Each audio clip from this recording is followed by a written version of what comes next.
the U.S.? Well, actually, there have been sighting reports taken in every state in the U.S. other than Rhode Island and Hawaii. Although in Hawaii, they talk of these little people called menehunes, which might even be these little hairy bipeds I'm talking about, the little short ones, which apparently we do have proof of them on other islands.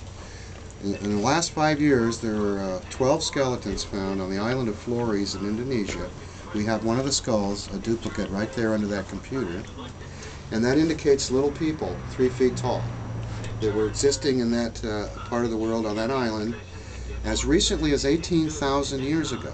Now that means that these little 3-foot tall humans were coexisting with modern regular humans on the island. 18,000 years ago is not that long ago. Modern humans are considered to have been around at least 40,000 years. That's when Cro-Magnon first appears, which is a full-on modern Homo sapiens. So these things, they believe that when they end up on islands, that they go through this process that causes them to become small. And this is called endemic dwarfing, and it's called the island effect. And what happens is, quite frequently on islands, they will find species of animal that are normally quite large, which have gotten quite small. And that's because of the food supply. It's in their best interests to not need to consume as much food, because there isn't much food on an island. There's a limitation. There's only so many trees, so much stuff you can eat. So nature provides by causing this phenomenon of endemic dwarfing. So is the population actually smaller than something that we see a lot, like bears and foxes? Well, I think it's safe to assume that there's fewer of them than there are bears, but I don't know for sure. But yeah, you can't know. It depends. If these things are as intelligent as we are, there could be literally hundreds and thousands of them out there, and that they're just really doing a good job of hiding. Now, if you go north to Alaska, the Northwest Territories, you've got lots of wide open spaces up there where these things could be living. They could even have villages up there, and we'd never know it.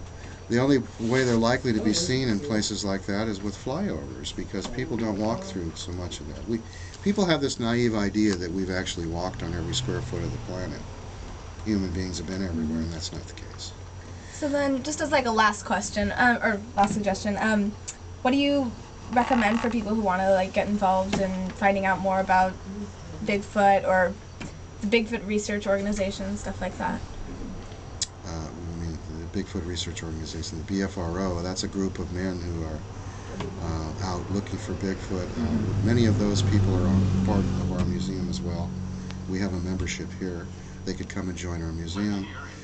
We have a newsletter that goes out that keeps you aware of what's going on, and we even go out on local hunts and so forth. And I was on the phone just before you came in here interviewing the man in Ben Lomond, and I'm going to go up there next week and check out where he says he saw a Bigfoot. Oh, well, we're going to go look for tracks and other signs that maybe there was a Bigfoot there. Cool. So could students come on a hunt, or is it more? If students come and join our museum and come to our meetings, they would have opportunities to go on Bigfoot huntings. Thank you so much. Thank you. Well, thanks a lot. This is really interesting. Yeah. Thank you. Yeah. We'll just sit around a bit. Yeah. Hard.